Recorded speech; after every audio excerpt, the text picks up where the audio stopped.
See, here is your fellow Grey Warden. You worry too much, young man. You're alive. I thought you were dead for sure. Oh, this doesn't seem real. If it weren't for Morrigan's mother, we'd be dead on top of that tower. Do not talk about me as if I am not present, lad. I didn't mean... But what do we call you? You've never told us your name? Names are pretty, but useless. The chastened folk call me Flemeth. I suppose it will do. The Flemeth? From the legends? Daveth was right. You're the Witch of the Wilds, aren't you? And what does that mean? I know a bit of magic, and it has served you both well, has it not?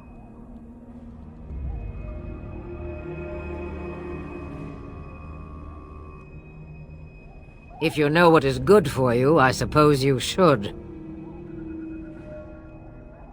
Must I? Age and power are relative. It depends on who is asking. Compared to you, yes, on both counts. Then why didn't you save Duncan? He was our leader. I am sorry for your Duncan, but your grief must come later. In the dark shadows before you take vengeance, as my mother once said. Duty must come now. It has always been the Grey Warden's duty to unite the lands against the Blight. Or did that change when I wasn't looking?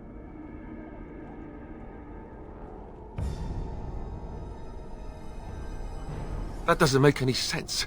Why would he do it? Now that is a good question. Men's hearts hold shadows darker than any tainted creature. Perhaps he believes the Blight is an army he can outmaneuver. Perhaps he does not see that the evil behind it is the true threat. The Archdemon. It is said that long ago, the Maker sent the old gods of the ancient Tevinter Imperium to slumber in prisons deep beneath the surface. An archdemon is an old god awakened and tainted by darkspawn. Believe that or not, history says it's a fearsome and immortal thing, and only fools ignore history. All Grey Wardens in Ferelden are gone. Except for us. I've lost everyone. For the love of the Maker, don't back out on me now.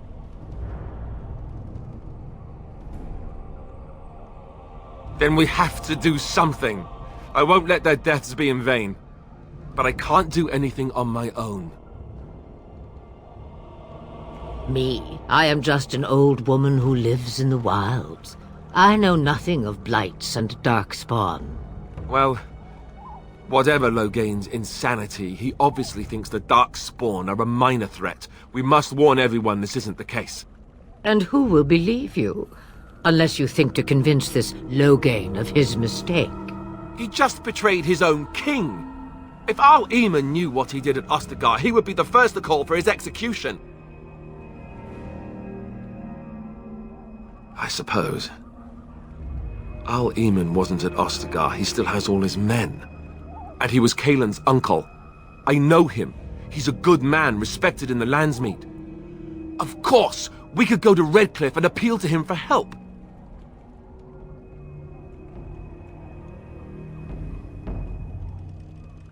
Of course! The treaties! Grey Wardens can demand aid from dwarves, elves, mages, and other places. They're obligated to help us during a blight. I may be old, but dwarves, elves, mages, this Arl Eamon, and who knows what else. This sounds like an army to me. So can we do this? Go to Redcliffe and these other places and build an army? So you are set then? Ready to be Grey Wardens?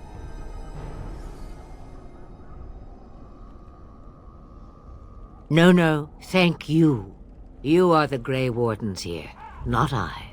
Now, before you go, there is yet one more thing I can offer you. The stew is bubbling, Mother dear. Shall we have 2 guests for the eve, or none? The Grey Wardens are leaving shortly, girl. And you will be joining them. Such a shame.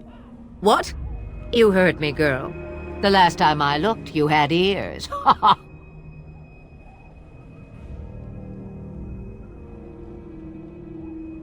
Her magic will be useful. Even better, she knows the wilds and how to get past the Horde. Have I no say in this? You have been itching to get out of the wilds for years. Here is your chance. As for you, Wardens, consider this repayment for your lives.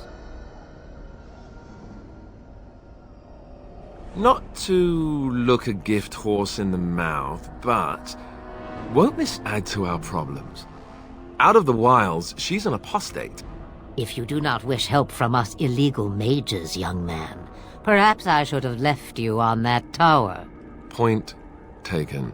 Mother, this is not how I wanted this. I'm not even ready.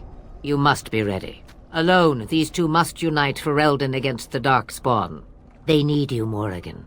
Without you, they will surely fail, and all will perish under the Blight. Even I. I understand. And you, Wardens, do you understand? I give you that which I value above all in this world. I do this because you must succeed. Allow me to get my things, if you please. I am at your disposal, Grey Wardens. I suggest a village north of the wilds as our first destination. 'Tis not far, and you will find much you need there. Or, if you prefer, I shall simply be your silent guide. The choice is yours.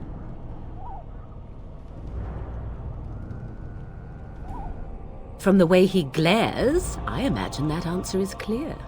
Do you really want to take her along because her mother says so? I guess you're right. The Grey Wardens have always taken allies where they could find them. I am so pleased to have your approval. I may have answers. Ask. 'Twas she who raised me, and thus I consider her my mother, born from her womb or not. 'Tis what you meant, yes?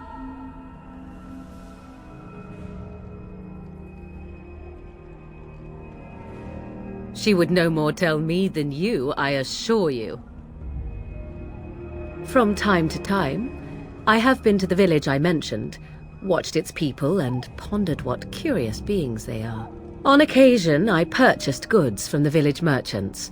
There I spoke with men a little. There they stared and knew me as an outsider. Mother wishes for me to expand the horizon of my experience beyond the wilds. Even she was not born here. What I want is to see mountains. I wish to witness the ocean and step into its waters. I want to experience a city rather than see it in my mind.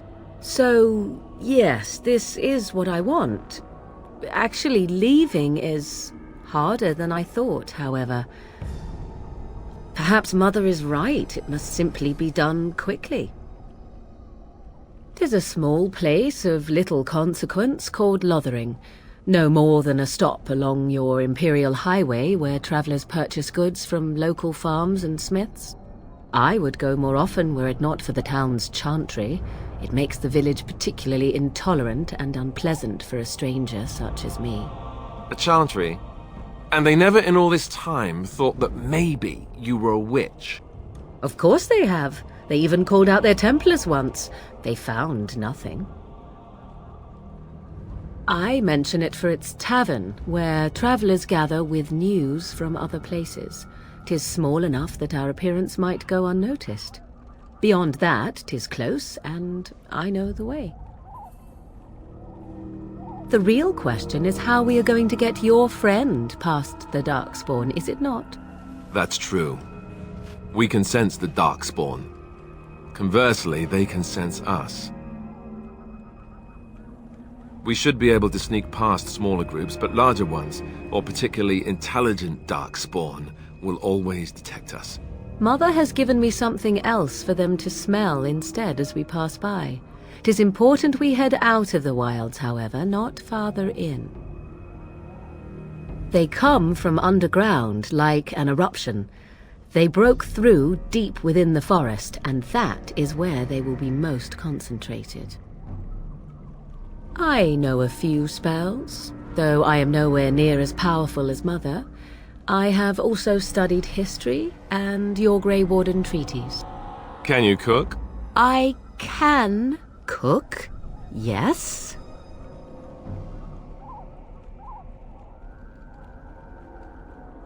Right, my cooking will kill us. That's all I meant. I also know at least 15 different poisons that grow right here in this marsh. Not that I would suggest 'tis at all related to cooking. Farewell, Mother. Do not forget the stew on the fire. I would hate to return to a burned-down hut. Bah!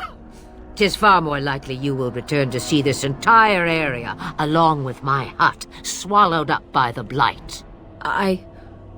All I meant was... Yes, I know. Do try to have fun, dear.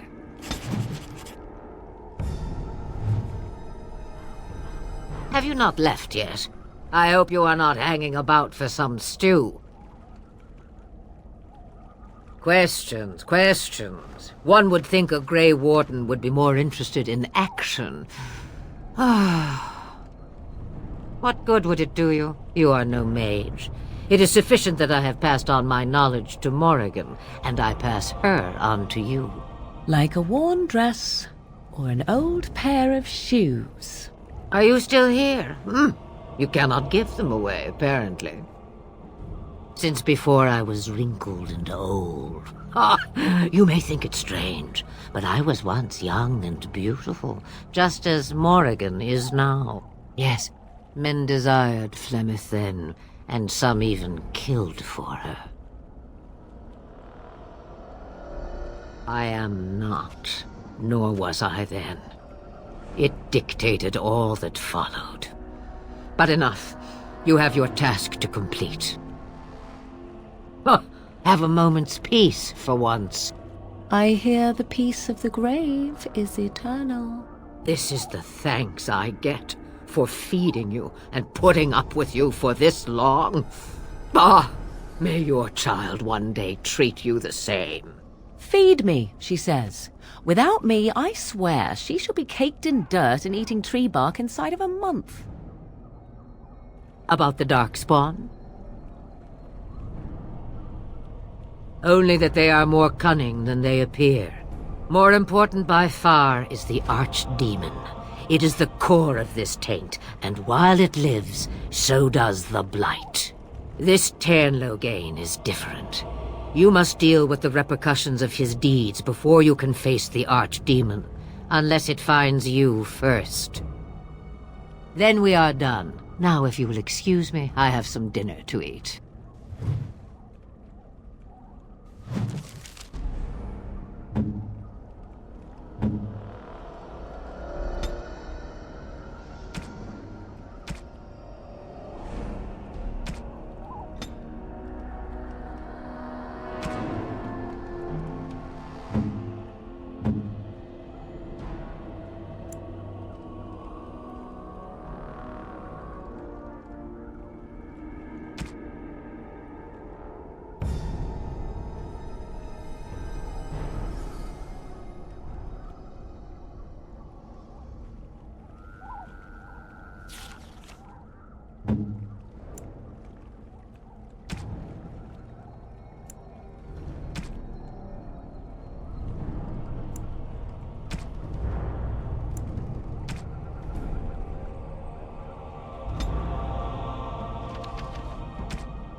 A fine gift. You have my thanks. Yes?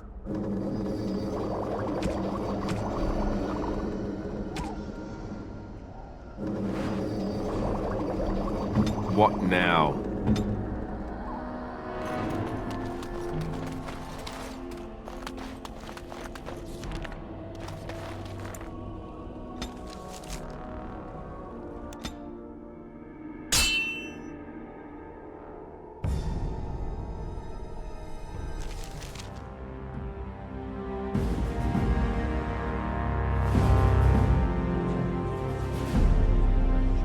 And I expect each of you to supply these men. We must rebuild what was lost at Ostagar, and quickly. There are those who would take advantage of our weakened state if we let them. We must defeat this Darkspawn incursion, but we must do so sensibly and without hesitation. Your lordship, if I might speak. You have declared yourself Queen Honora's regent, and claim we must unite under your banner for our own good. But what of the army lost at Ostagar? Your withdrawal was most fortuitous.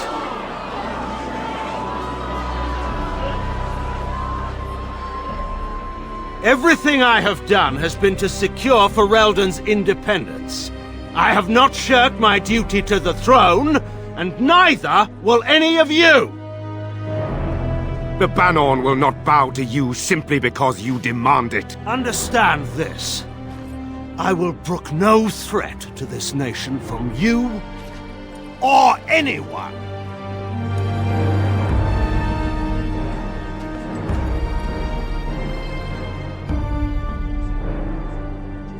Bantegan, please! Your Majesty, your father risks civil war.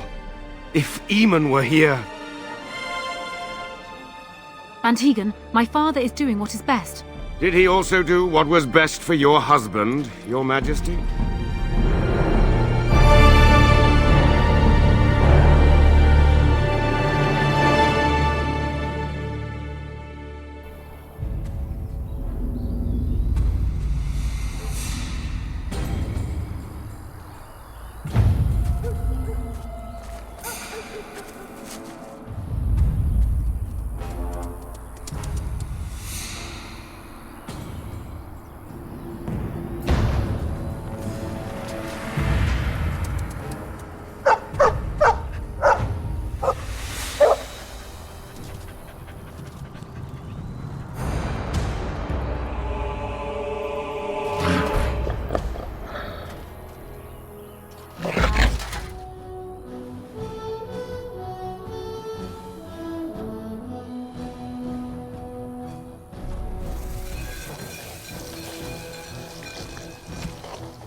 Send some Darkspawn!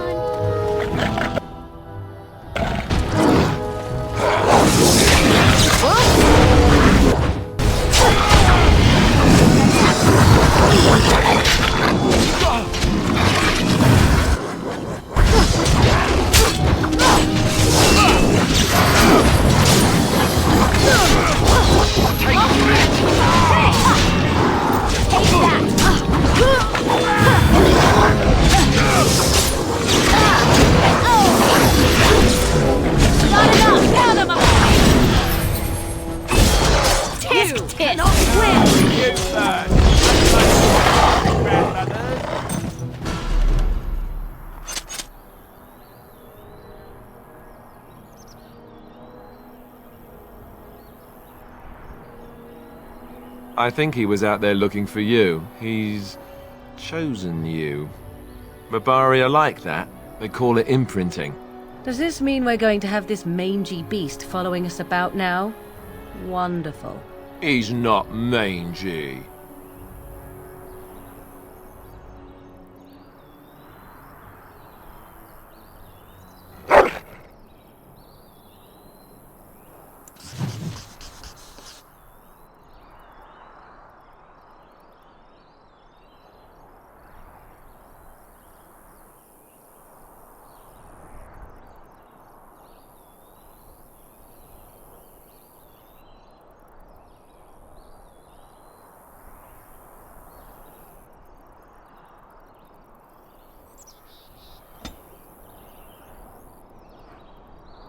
And I'm off.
Wake up, gentlemen! More travelers to attend to.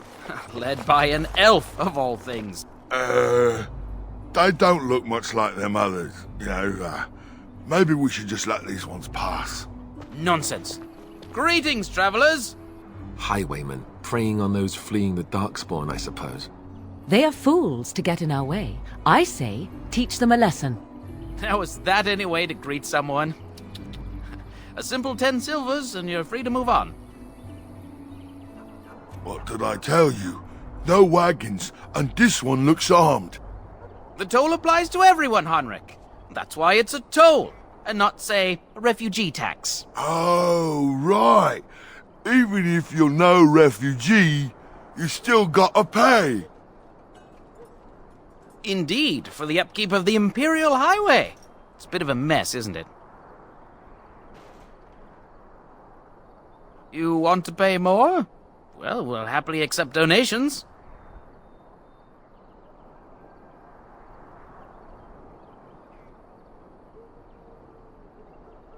I could be mistaken, but that sounded threatening.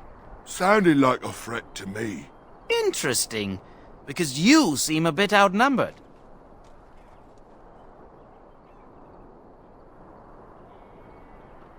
Well, I can't say I'm pleased to hear that. We have rules, you know. Right. We get to ransack your corpse then. Those are the rules. Well, this is going nowhere. Let's finish this, gents.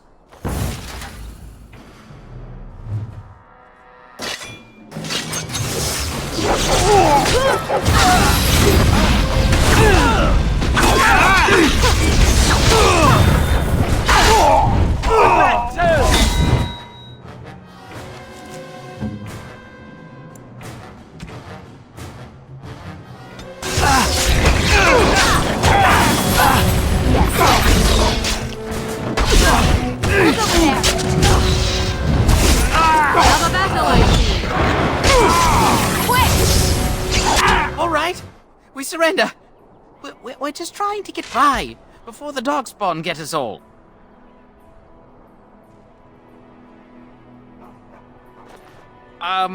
Right. I guess so. I'm sorry. Well, what could I tell you? We aren't even from these parts.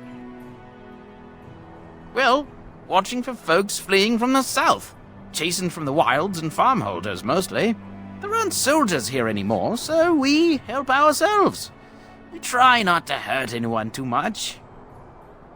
It's packed full. The band took his men north with Tear and Loghain, so there's no one looking out for it except a few Templars at the Chantry. Well, I was just trying to feed my family, you know? Couple, maybe. A group of wounded ash warriors came by earlier. Got right out of their way. Everyone's saying how the Grey Wardens betrayed the king during the Darkspawn fight. Got him and themselves killed. Tern Loghain pulled out just in time. First thing he's doing as regent is putting a bounty on Grey Wardens. Well then, let me go!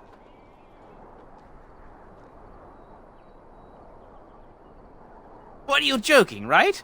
I could never be a soldier. I'm not going down without a fight!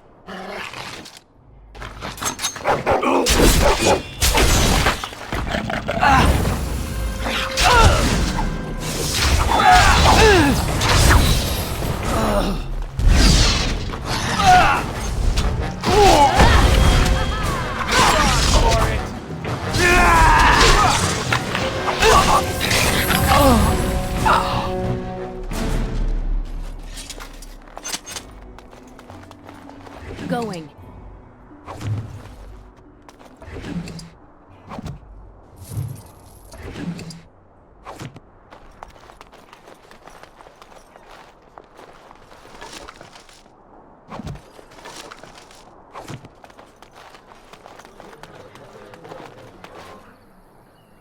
Well, there it is. Lothering. Pretty as a painting. Ah, so you have finally decided to rejoin us, have you? Falling on your blade in grief seemed like too much trouble, I take it. Is my being upset so hard to understand? Have you never lost someone important to you? Just what would you do if your mother died? Before or after I stopped laughing. Right, very creepy. Forget I asked.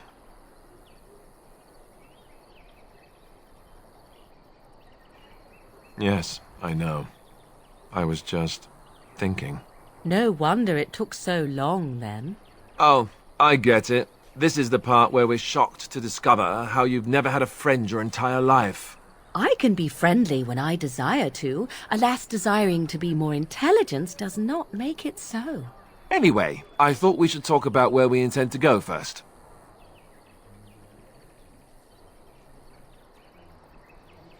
I agree. Have you looked at them? There are three main groups that we have treaties for. The Dalish Elves, the Dwarves of Orzammar, and the Circle of Magi. I also still think that Eamon is our best bet for help. We might even want to go to him first. Short of leaving Ferelden to seek them out, the only place to send word to would be Weishaupt Fortress. And that's thousands of miles away. Well, I don't know where we should go. I'll do whatever you decide. Now that is unsurprising. Eamon is a good man, but I don't know for sure he's where we should go. I'm not going to fight about it. Go after your enemy directly. Find this man Loghain and kill him. The rest of this business with the treaties can then be done in safety. Yes, he certainly wouldn't see that coming, and it's not like he has the advantage of an army and experience and... I was asked for my opinion and I gave it. If your wish is to come up with reasons why something cannot be done, we will stand here until the Darkspawn are upon us. I can give you directions, if you like. He'll be at Castle Redcliffe, in the far western part of Ferelden, next to the mountain passes. If he isn't there, someone will be able to tell us where he is. If we head eastward, towards the Brisilian forest, we should hear word of one of the clans that wanders that area. Hopefully they will still be there. We would need to speak to their king in Orzammar. That means heading west into the Frostback Mountains, which won't be easy. That will be at their tower on Lake Carlenhard to the north. We'll be looking for the first enchanter, whoever that is. If he isn't out in the field with his army, he's probably going to be at the palace in Denerim. We can go to Denerim, but somehow I suspect that they're not going to let us just walk around. Only a suspicion, of course. Then you have a plan. Fair enough. Let's head into the village whenever you're ready.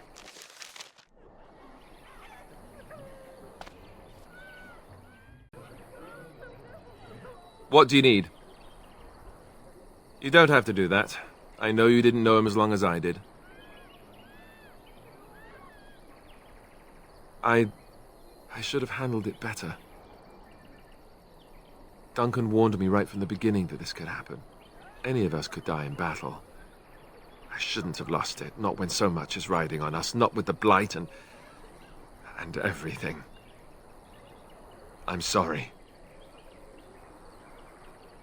I'd like to have a proper funeral for him. Maybe once this is all done, if we're still alive. I don't think he had any family to speak of. I suppose he did. It probably sounds stupid, but part of me wishes I was with him, in the battle. I feel like I abandoned him. Yes, I know. I think he came from High Ever, or so he said. Maybe I'll go up there sometime. See about putting up something in his honor. I don't know. Have you had someone close to you die? Not that I mean to pry, I'm just...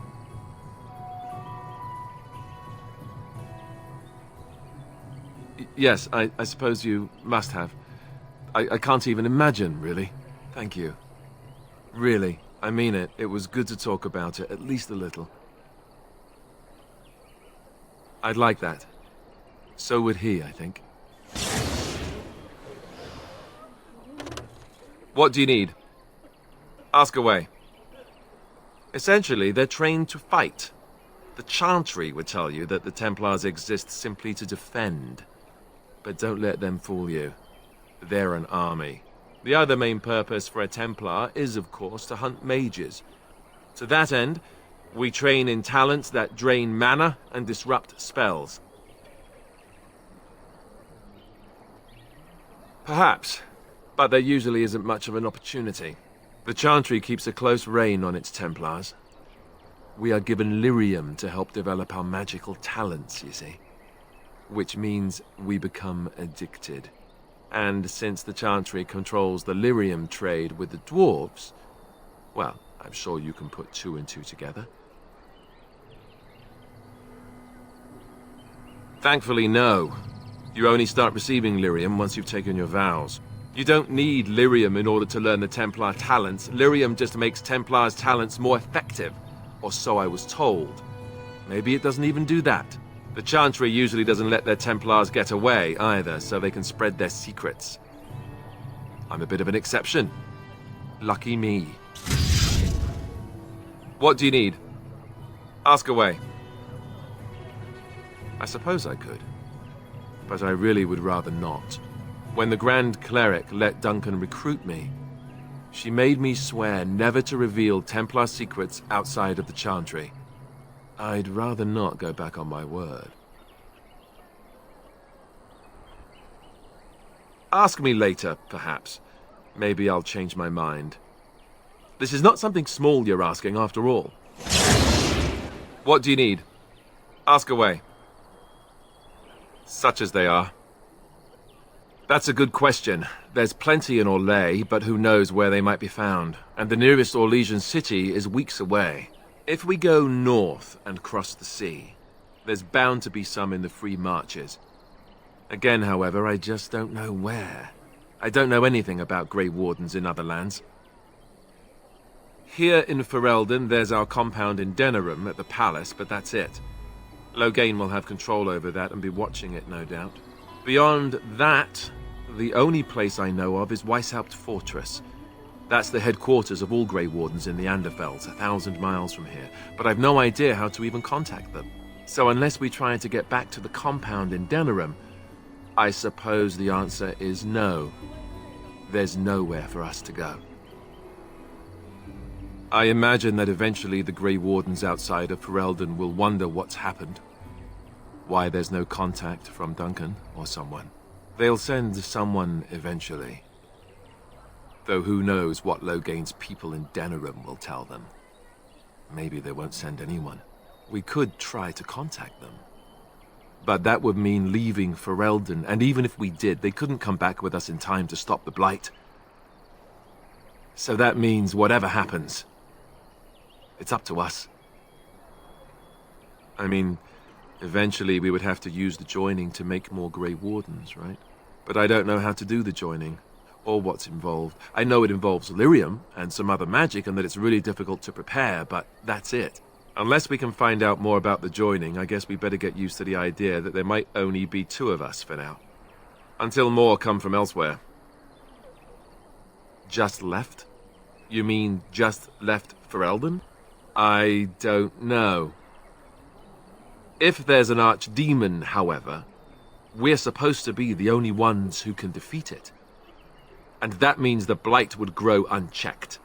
Eventually, other Grey Wardens in Orlais and other lands would hear about it, and they would come to fight it, but they wouldn't come in time to save Ferelden. There's no way. I'm not going anywhere. About the Grey Wardens, anyhow. Fair enough. What do you need? Ask away. Same way you did. You drink some blood, you choke on it, and pass out. You haven't forgotten already, have you? I do my best. What can I say? Let's see, I was in the Chantry before. I trained for many years to become a Templar, in fact. That's where I learned most of my skills. You're telling me I was banished to the kitchens to scour the pots more times than I can count. And that's a lot. I can count pretty high. The Grand Cleric didn't want to let me go. Duncan was forced to conscript me, actually, and was she ever furious when he did. I thought she was going to have us both arrested. I was lucky.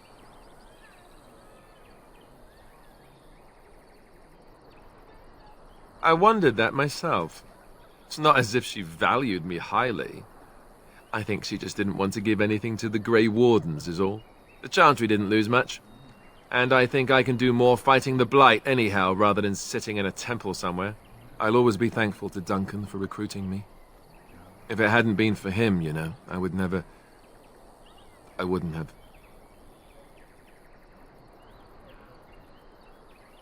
He was a good man who didn't deserve his fate. That much I'm sure of. Come on, let's go. I think I'm done talking. What do you need? Ask away.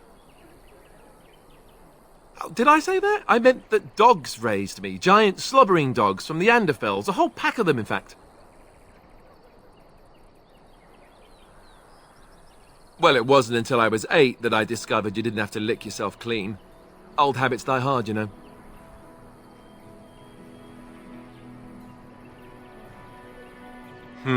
Point taken. Let's see, how do I explain this? I'm a bastard. And before you make any smart comments, I mean the fatherless kind. My mother was a serving girl in Redcliffe Castle who died when I was very young. Our Lehman wasn't my father, but he took me in anyhow and put a roof over my head. He was good to me, and he didn't have to be. I respect the man, and I don't blame him anymore for sending me off to the Chantry once I was old enough.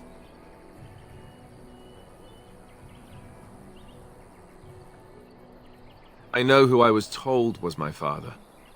He died even before my mother did, anyhow. It isn't important. Our Lehman eventually married a young woman from Orlais, which caused all sorts of problems between him and the king because it was so soon after the war. But he loved her. Anyhow, the new Arlessa resented the rumors which pegged me as his bastard. They weren't true, but of course they existed. The Arl didn't care, but she did. So off I was packed to the nearest monastery at age 10, just as well. The Arlessa made sure the castle wasn't a home to me by that point. She despised me.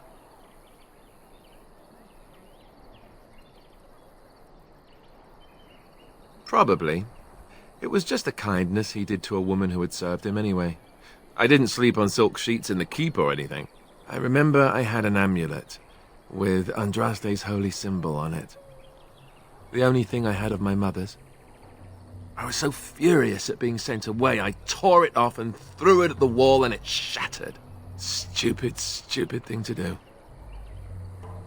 The Arl came by the monastery a few times to see how I was, but I was stubborn. I hated it there, and blamed him for everything.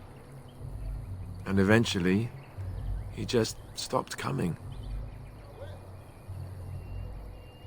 And raised my dogs. Or I may as well have been, the way I acted. But maybe all young bastards act like that. I don't know. All I know is that the Arl is a good man, and well loved by the people. He also was King Caelan's uncle, so he has a personal motivation to see Loghain pay for what he did.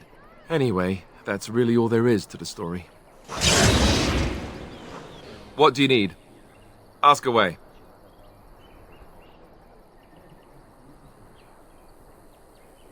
Have you seen the uniform? It's not only stylish, but well made. I'm a sucker for good tailoring.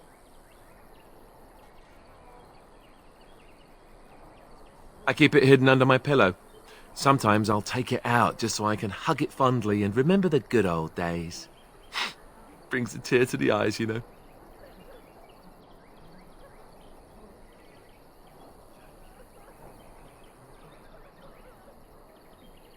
Oh, you know, between all the guilt and the hours spent in solemn prayer, any good Templar or priest is just bursting to tell a few good jokes when the opportunity arises.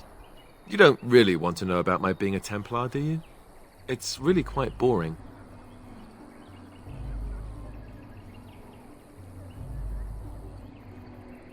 You know, I like the way you think. But I guess if you're really curious, there's no harm in obliging. I have a couple of interesting-looking moles I can show you later, too, if you're interested. The truth of the matter is that I did hate going to the monastery. The initiates from poor families thought I put on airs, while the noble ones called me a bastard and ignored me. I felt like Al Eamon had cast me off, unwanted, and I was determined to be bitter. But I took some solace in the training itself, I guess. I was actually quite good at it.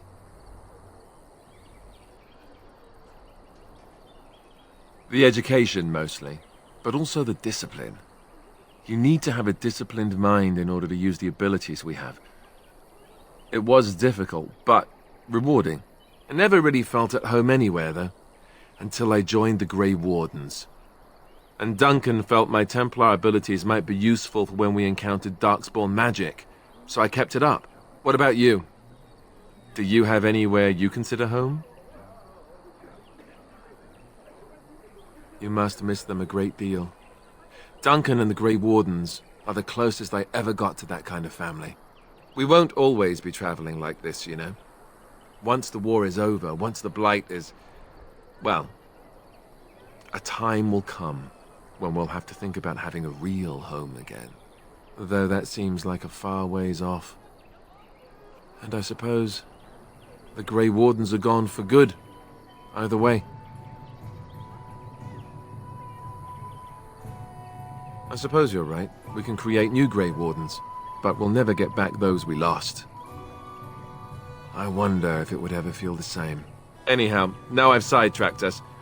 We'd better get back to what we're supposed to be doing right now. What do you need? Ask away. What do you wish of me? If you must. I was not born such. 'Tis a skill of Flemeth's, taught over many years in the wilds. The chastened have tales of we witches, saying that we assume the forms of creatures to watch them from hiding. When a child is alone and separate from his tribe, that is when we strike, dragging the young boy kicking and screaming to our lair to be devoured. A most amusing legend. Changing her form, certainly. Devouring lost children, I cannot say. She has not done it in my experience, though in truth my lifespan is but a fraction of her own. Why do you ask? Is there something specific you wish to know? The form of an animal is different from my own. One may study the creature, learn to move as it does, think as it does. In time, this allows one to become as it is. I gain nothing by studying another human. I already am the same as they are. I learn nothing. So the answer is no, my human form is the only one I possess.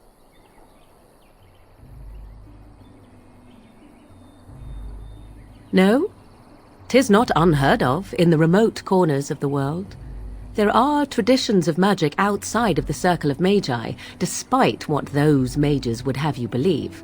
Some of these traditions are old, indeed, passed down as carefully guarded lore from one generation to the next.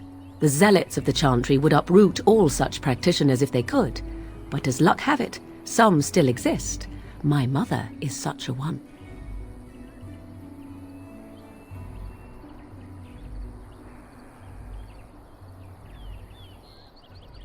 I am surprised you think so.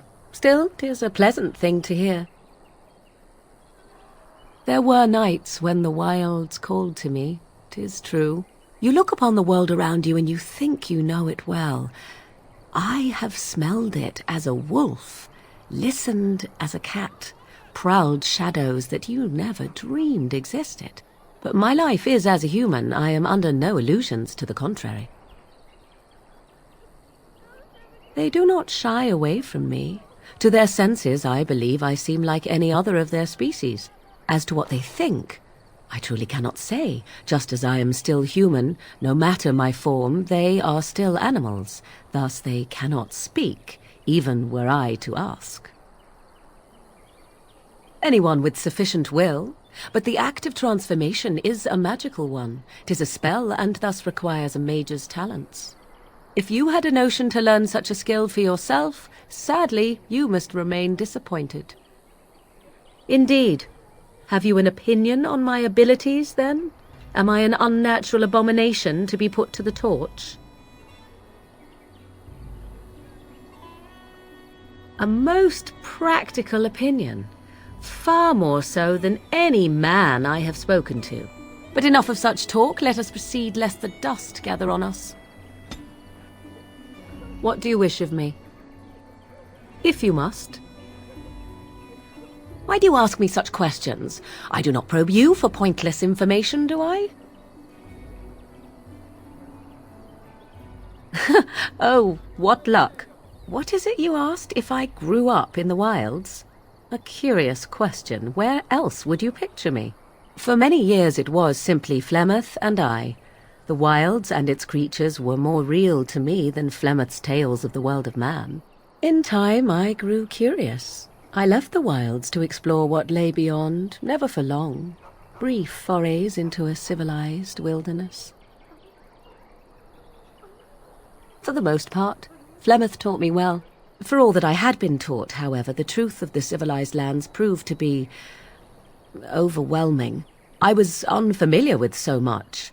So confident and bold was I, yet there was much that Flemeth could never have prepared me for.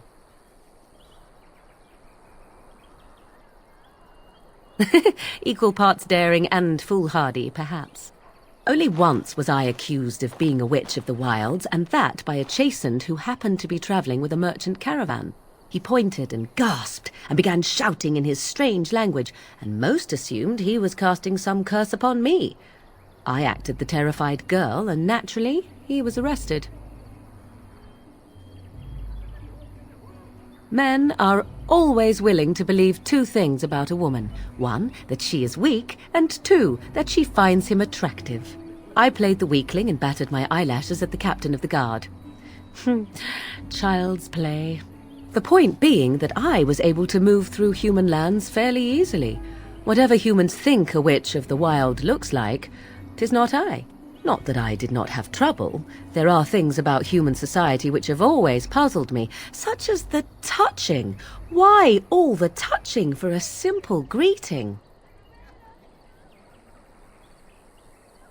Do not speak to me of trivialities. Your culture is not so entirely different. There were many nuances that Flemeth could never tell me of.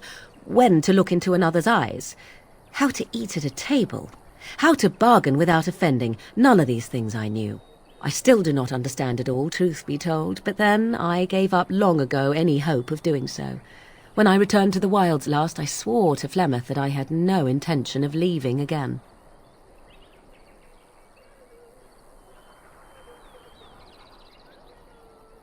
Yes?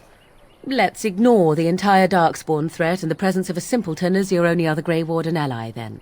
Not that I lack appreciation for the intent of your comment. Thank you. Well, let's get on with it before the ground opens up and swallows us, yes? What do you wish of me? If you must.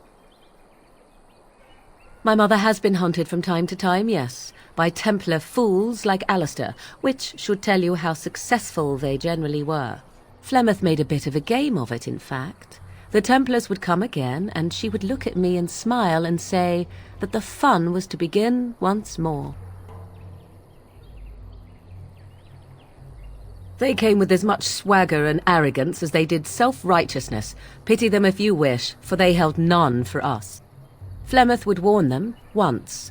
'Twas a warning they inevitably failed to heed. And then the true game began. Often Flemeth would use me as bait. A little girl to scream and run and lure the Templars deeper into the wilds and to their doom.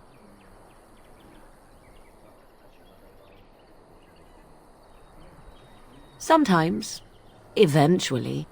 Thankfully, the wilds is a vast place. Once they found us, Flemeth would simply move us elsewhere, and we would be lost within the forest once again. I did not understand the danger we faced until I was much older. I had never heard of apostates or maleficarum.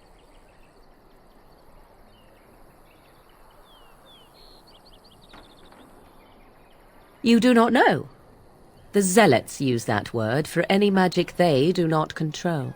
The chantry sees any mages not leashed to the circle of magi as apostates, and apostates could become maleficarum, evil mages that resort to blood magic and become demon-enslaved abominations. It may even be true, still, those of us who prefer freedom see no reason to submit.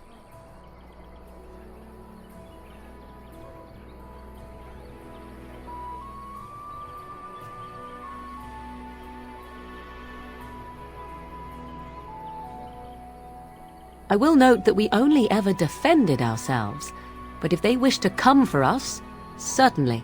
Enough of this talk, let us return to the task at hand.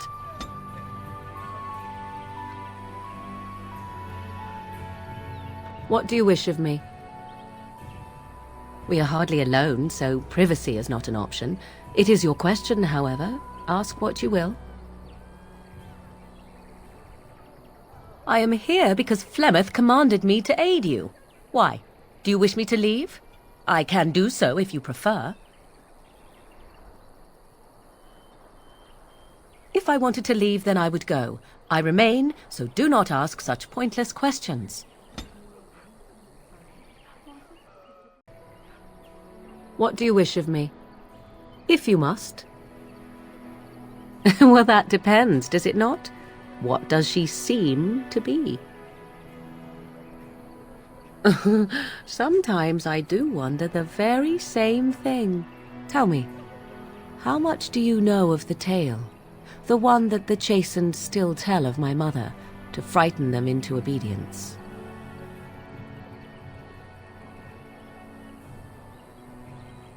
Ah, I see. That does explain much. I can relay what Flemeth once told me herself, and you can decide whether or not 'tis the truth, if you desire.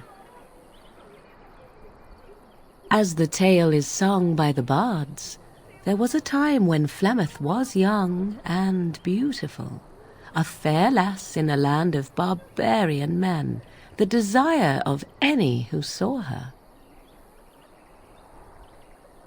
Many centuries before this land was even named Ferelden. The tales say that Flemeth fell in love with Osen the bard, and fled the castle of her husband, the dread Lord Conabar, and that he swore vengeance for her infidelity. In truth, my mother claims that 'twas Osen who was her husband, and Conabar the jealous lord who looked on from afar. Lord Conabar approached young Osen and offered him wealth and power in exchange for his lovely wife, and Osen agreed. The life of a bard is a poor one, and love fades in the wake of hunger. 'Twas Flemeth who suggested the arrangement. All would have been well had Lord Conabar kept his end of the bargain. But he was a foul man who bargained with coin he did not possess. Osen was led off to a field and slain, left for dead. Flemeth spoke to the spirits and learned of the deed, and swore revenge. That was not the point. Conabar had no honor, so she would not have him. Flemeth begged the spirits to aid her, and 'twas they who slew Conabar. The demon the legend tells of came later. Lord Conobar's allies chased Flemeth, you see. Chased her to the wilds, and there she hid. There she found the demon, and he made her strong. The legends all speak of the great hero Cormac, he who defeated Flemeth and her great army when she invaded the lowlands centuries later. All lies.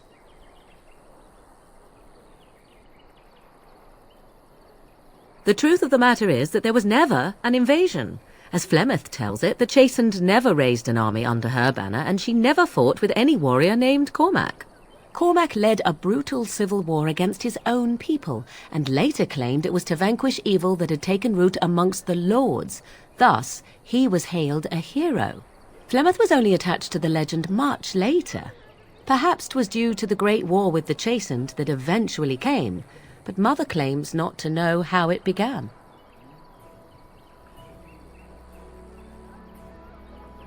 You ask if I have sisters. I have asked of this myself. The stories tell of many witches of the wilds after all, not just the one, and these tales existed long before I did. Flemeth refuses to speak of other daughters, if they existed, so should I believe I am her first? I doubt that too. The Chastened tell of a falling out between Flemeth and her daughters. They say that one day she hunted them all through the wilds and ate their hearts. It may be true. I have never seen another witch or heard of one. Perhaps one day Flemeth will eat my heart as well. I do not believe everything that Flemeth claims. Oft it seems her bitterness has coloured her memories. But on the whole, yes, I believe this tale, if not all. The demon within her has transformed her into something else. An abomination, perhaps some would say. I know not. I only know my mother is clever, and she is part of the wilds as it is part of her. But she is no immortal. She bleeds. A blade in her heart would kill her like any other, were it lucky enough to find her. How often is this usually? Always? If not always, then when is it not true? There are more things in this world and the next than you or I could ever hope to understand. What Flemeth became is a mystery, I suspect, even to her. Flemeth tells it with far more embellishment than I, but you are welcome. Dare I ask of your own mother? Few are abominations of legend, 'tis true, but I find myself curious nevertheless. Ah, then you have my sympathies for what it is worth.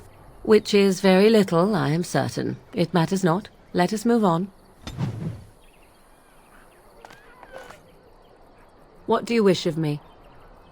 If you must.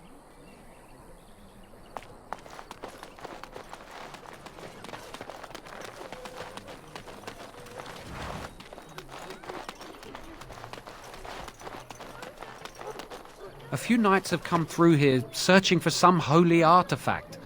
None of them stopped to help. I have a wonder, Alistair, if you will indulge me. Do I have a choice? Of the two of you that remain, are you not the senior Grey Warden here? I find it curious that you allow another to lead while you follow. You find that curious, do you? In fact, you defer to a new recruit. Is this the policy of the Grey Wardens, or simply a personal one? What do you want to hear? That I prefer to follow? I do. You sound so very defensive. Couldn't you crawl into a bush somewhere and die? That would be great, thanks.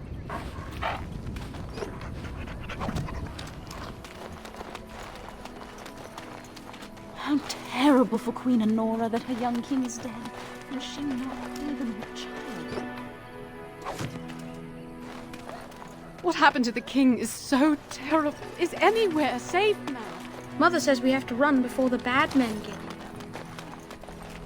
What will happen to us now that the king is dead? As if we needed more fighting here. Don't you see how scared everyone is? A few knights have come through here searching for some holy artifact. None of them stopped to help. Need something? I don't generally talk to strange elves who wander in here. Then you'd best clear out. We're loyal to the king here, and word from the north is the wardens betrayed King Cailan. Tairn Loghain has a bounty on any who survived. That's not what the Tairn's bounty says. I don't have the steel to try you, but you may want to watch yourself around those who do. Can't promise I'm going to answer them. What isn't? We got chastened barbarians in every farmholder south of Callanhard running from the Darkspawn. Not that they'll be safe here with the army gone. You could talk to the Elder, though she's got her hands full getting everyone on their way. For now, most folks go to Sir Bryant. He's head of the Chantry's Templars. He's gone to war and taken all his soldiers, leaving us to fend for ourselves. There's not going to be much left when he returns, if he returns. Were? You mean they're gone? Well, goody for you. Now there's no one to drive off the blighted refugees. Sir Bryant will be glad, though. He's been talking about offering a reward for anyone who'd run them out. Don't let me stop you.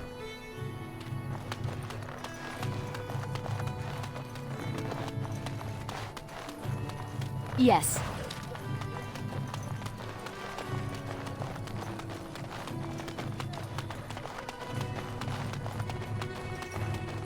You there. If you're looking for safe shelter, I'll warn you, there's none to be found. Move on if you can. Lothering's lost. We've had refugees streaming from the south for the last 2 days. The Chantry and Tavern are full to bursting. There simply isn't enough food to go around, and we Templars can barely keep order. You'd be better off elsewhere, my friend. Best of luck wherever you might go. I'm just here to keep watch. A few knights have come through here. I brought my family to Lothering. None of them stopped their help. Back off. I have the right to charge what I wish. You profit from their misfortune. I should have the Templars give away everything in your carts. You wouldn't dare. Any of you step too close to my goods and I'll... It's so nice to see everyone working together in a crisis. Warms the heart. Oh, you there. You look able. Would you care to make a tiny profit helping a beleaguered businessman? Didn't I mention profit? He is charging outlandish prices for things people desperately need. Their blood is filling his pockets. 'Tis only survival of the fittest. All of these cretins would do the same in his shoes, given the chance. I have limited supplies. The people decide what those supplies are worth to them. You bought most of your wares from these very people last week. Now they flee for their lives, and you want to talk business? Look, stranger, I've 100 silvers if you drive this rabble off, starting with that priest.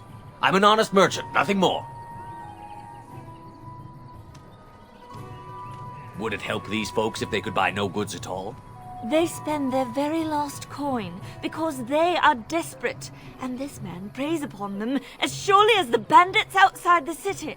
Ah, I'm not arguing anymore. Drive off this woman and get your 100 silvers. Otherwise, I'm taking my wagon and leaving. Perhaps, if that woman agrees I'm allowed to charge something. Do what you must, so long as the prices do not beggar the needy. Fine, fine, done. And since you don't look too needy, normal prices for you. So, we have come to solve every squabble in the village personally. My, but the Darkspawn will be impressed. Thank you for your generous assistance. May the Maker watch over your path. Don't suppose you're looking to buy something? All right, just don't buy everything up.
Huh.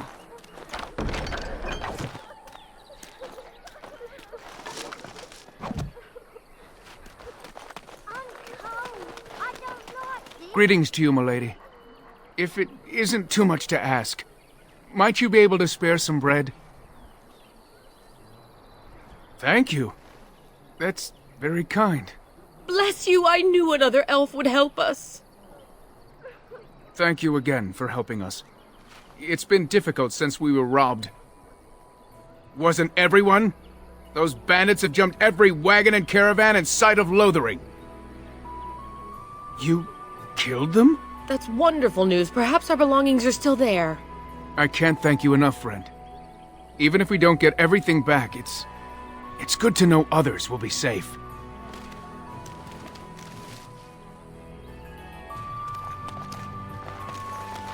Going.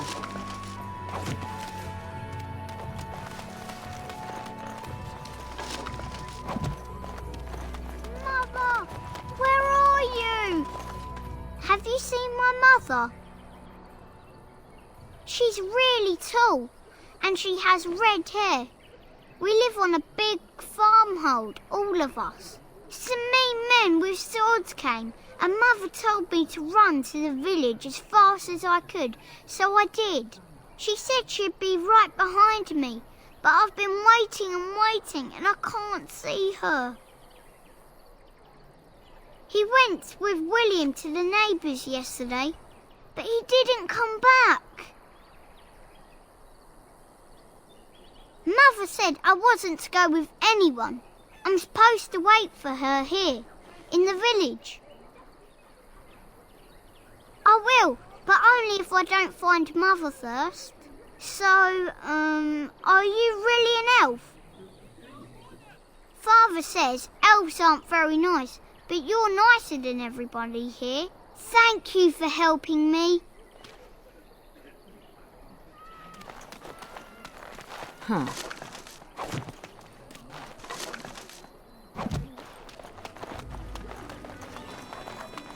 So I take it you did not enjoy your Templar training? That's directed at me, I take it. Do you see any others about who have failed at their religious instruction? I didn't fail, I was recruited into the Grey Wardens. And if you had not been recruited, what would have happened instead? I would have turned into a drooling lunatic, slaughtered the Grand Cleric, and run through the streets of Denham in my small clothes, I guess. Your self-awareness does you credit. I thought you'd like that.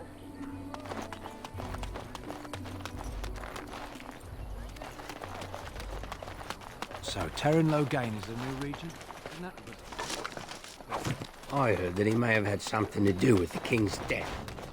You might not want to go in. Tavern's full, and those soldiers are being a nuisance. Same reason the Chantry's full, packed with people who fled their homes. The tavern keeper's letting folks sleep on the floors, but he can only fit so many. And those soldiers are getting restless. They're not here to defend us. They were looking for someone before they started drinking. I hear they almost killed a man because they didn't like his face. I wonder if they're deserters from the king's army.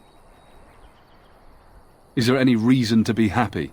With the king dead, them Darkspawn will overrun Lothering before anyone can organise. You'd think those soldiers could at least run off the bandits. I hear someone gave them what they deserved. Wasn't you, was it? It was? Hey, everyone! This is the one who drove out those thieving bastards! More will probably come, but it's good to know some justice is left here. Thank you. Probably political nonsense. We'll be lucky. Well, look what we have here, then. I think we've just been blessed. Uh-oh. Logain's men. This can't be good. Didn't we spend all morning asking about an elf by this very description, and everyone said they hadn't seen one? It seems we were lied to. Gentlemen, surely there's no need for trouble. These are no doubt simply more poor souls seeking refuge. They're more than that! Now stay out of our way, sister. You protect these traitors, you'll get the same as them. Right, let's make this quick.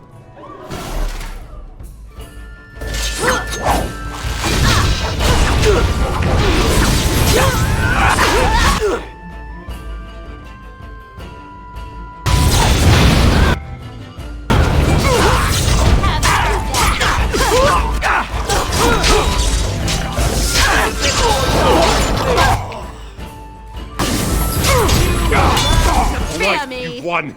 We surrender. Good. They've learned their lesson and we can all stop fighting now. I was there! The turn pulled us out of a trap. The wardens led the king to his death. The turn could do nothing! What do you want to tell him? I'll tell him! Right away, now. Thank you. I apologize for interfering, but I couldn't just sit by and not help. I am glad you found it in your heart to offer those men mercy. Let me introduce myself. I am Liliana, one of the lay sisters of the Chantry here in Lothering. Oh, I was. They said you were a Grey Warden. I'm surprised you're an elf. But elves must want the Blight defeated as much as humans, no? I know after what happened you will need all the help you can get. That's why I'm coming along. The Maker told me to. I know that sounds absolutely insane, but it's true. I had a dream. A vision. More crazy? I thought we were all full up. Look at the people here. They are lost in their despair, and this darkness, this chaos, will spread. The Maker doesn't want this. What you do, what you are meant to do, is the Maker's work. Let me help. Perhaps your skull was cracked worse than Mother thought. Thank you. I appreciate being given this chance. I will not let you down. Indeed.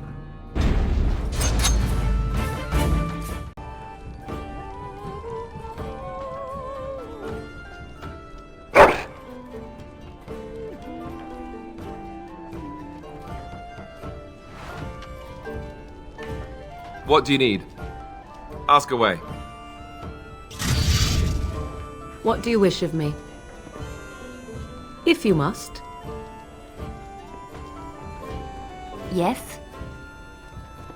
Lothering? I think it started as a settlement by the river, and then grew when it became the place where two roads met. There are always people in Lothering, but many are just passing through. Yes? Well, here I am. I knew this would come up sooner or later. I don't know how to explain, but I had a dream. In it, there was an impenetrable darkness. It was so dense, so real. And there was a noise, a terrible, ungodly noise.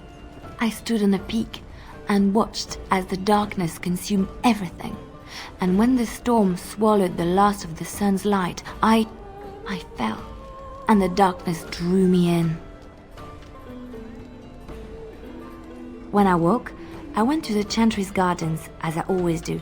But that day, the rosebush in the corner had flowered. Everyone knew that bush was dead. It was grey and twisted and gnarled, the ugliest thing you ever saw. But there it was, a single beautiful rose. It was as though the Maker stretched out his hand to say, even in the midst of this darkness, there is hope and beauty. Have faith. In my dream, I fell, or maybe I jumped. I'd do anything to stop the Blight. I know that we can do it. There are so many good things in the Maker's world. How can I sit by while the Blight devours everything? That is why you're a Grey Warden. Come, there's a Blight to stop.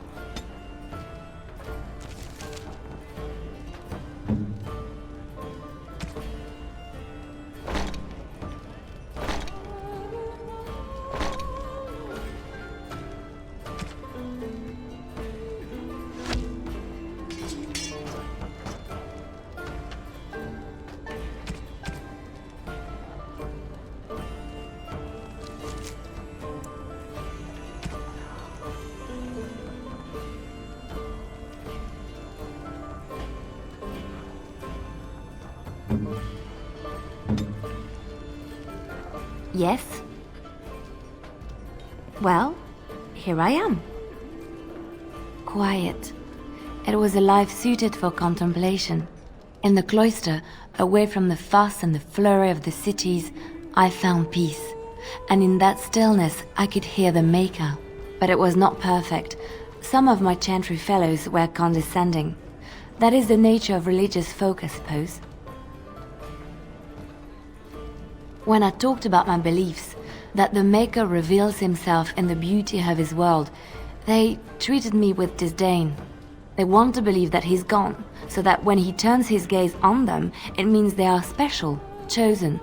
He cannot possibly have love for all, the sick and the weary, the beggars and the fools.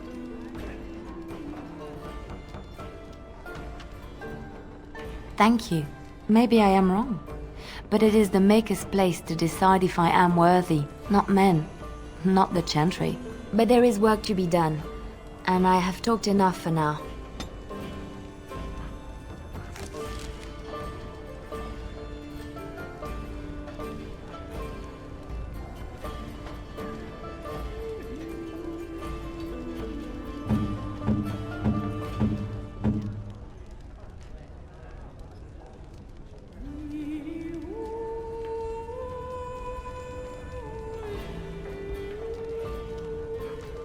Yes? Well, here I am. What is meant by someone like me? And there were no beautiful, charming women in the cloisters, you think? You would be wrong. There were many lovely young initiates in the Lothering cloister, all of them chaste and virtuous. It added to their mystique, because then they were forbidden, and forbidden fruit is the sweeter, no? My fruit? I can't believe I'm having this conversation. But no, I did not take vows. The chantry provides succor and safe harbor to all who seek it. I chose to stay and become affirmed.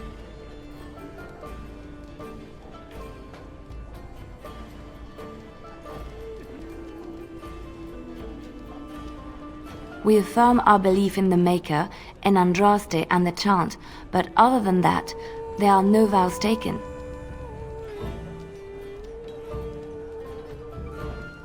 The chantry does not pride, and you should.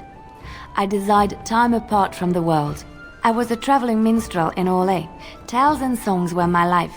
I performed, and they rewarded me with applause and coin. And my skill in battle? Well, you pick up different skills when you travel, yes? Yes, of course. Let's move on. Yes? Well, here I am. Of course I do. I love stories far too much to keep them to myself. Everyone should be able to benefit from them, I think. Chantry law says it is man's pride that created the Darkspawn. In ages past, the mages of the Tevinder Imperium ruled much of the world we know. In their pride, they thought their magics invincible and imagined that they were greater than the Maker himself. So thinking, they invaded his golden city, planning to take it for themselves and depose their own creator. But they were impure and full of sin. And it is with the sin that they tainted the golden city, corrupting it forever. The Maker cursed them and cast them from his sight. Wherever they went, they spread the taint of their sin. Any land that was touched by the taint became blighted and would suffer no life. Instead, the Darkspawn arose to torment us and remind us of our hubris.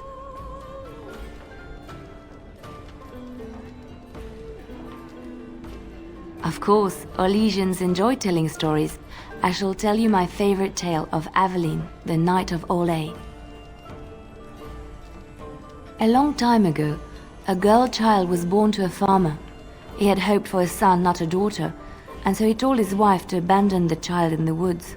Before the cold could claim her, the baby was found by a tribe of Dalish elves who took pity on the poor mewling thing and raised her as their own. Aveline, for that is what they called her, grew strong and quick and clever under the guidance of the elves. She learned to wield the sword as well as any man, could kill a deer with an arrow at 100 paces, and was as graceful on the back of a horse as she was on foot. Avelin's Dalish guardians saw that she could easily best any Orlesian chevalier in battle, and wanted to show the cruel humans the child they had left to die. They bestowed upon her a fine horse and armor, and sent her to prove herself to her people in the grand tourney. Now in those days, no woman was allowed to take up arms, let alone compete in the grand tourney, but Aveline kept her helmet on and was not discovered. Aveline won many events and gained the approval of the adoring crowd. Eventually, she came face to face with the knight Kaleva in the grand melee.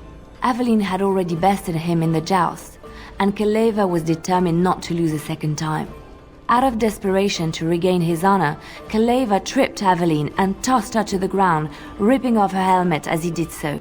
Silence fell upon the arena as Aveline was revealed. Kaleva declared the previous competitions invalid. A woman had taken part, and this was not allowed. But the crowd cheered for Aveline. Kaleva was furious, for he had lost to a woman and was now being shamed. Blinded by his rage, he forced Aveline to her knees. "Know your place, woman," cried he, and slit her throat. The son of the king, Prince Freyan, was present. He recognized Aveline's skill and bravery and began to see the injustice done to the women in his land. When he was made king, he rewrote the laws of Orlais so that women could also become chevalier. He honored Aveline and knighted her after her death. And to this day, any female who is knighted reveres Aveline the Brave, for she is the patron of all women chevalier. I know one, told to me by my mother a long time ago. It always chilled me to the bone. Maybe you have heard of Flemeth? Are you sure? Was she the Flemeth of legend? Flemeth, the devourer of men? Flemeth, mother of witches? Flemeth, demon-touched, who dwells in the mists?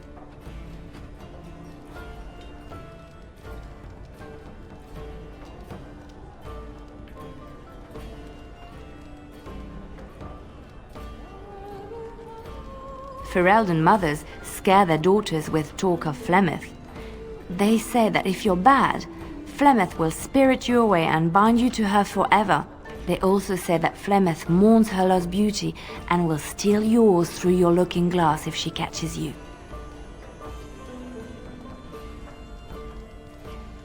Flemeth's beauty was known throughout the land. She had hair like unto a moonless night, skin as pale as winter's first snow, and eyes as beautiful and perilous as the sea. When she came of age, she came to the attention of the Lord of Highever, Conobar, and he took her for his wife. Conobar soon learned that his young bride had the gift of magic. He kept this a secret, for he feared that she would be taken from him. Flemeth stayed with Conobar for some years, and with his blessing, she practiced her art. And then one day, a young poet named Osen came to the castle. Flemeth was captivated by Osen's voice, and he by her beauty, and they fell in love. Flemeth longed to be with her true love, and she and Osen fled from Conobar's lands, seeking refuge in the Kokari wilds with the Chasing tribes. They lived there happily for many a year, till the day Flemeth received news that Conobar was dying and longed to see her face one last time. Flemeth's heart swelled with pity for the man who once was her husband, and begged Osen to return to Conobar's side with her. But when Flemeth and Osen entered Highever, they were captured by Conobar's men, and Osen was slain in front of Flemeth's eyes. Flemeth was imprisoned in the highest tower of the castle, there to await Conobar's judgment on her. Distraught at the loss of her love, Flemeth plotted revenge against her husband. She summoned a fey demon, intending for it to wreak vengeance on Conobar. But a spell went awry. The demon possessed Flemeth. Turning her into an abomination, the halls of the castle ran red with blood as Flemeth slaughtered Conobar and all his men. The last of Flemeth's humanity melted away, and at dawn, she stole back to the wilds to plot and scheme for 100 years. They say she took to her side many chastened men, and with their help, begat her daughter witches, who even now prowl the dark places of the Kokari wilds.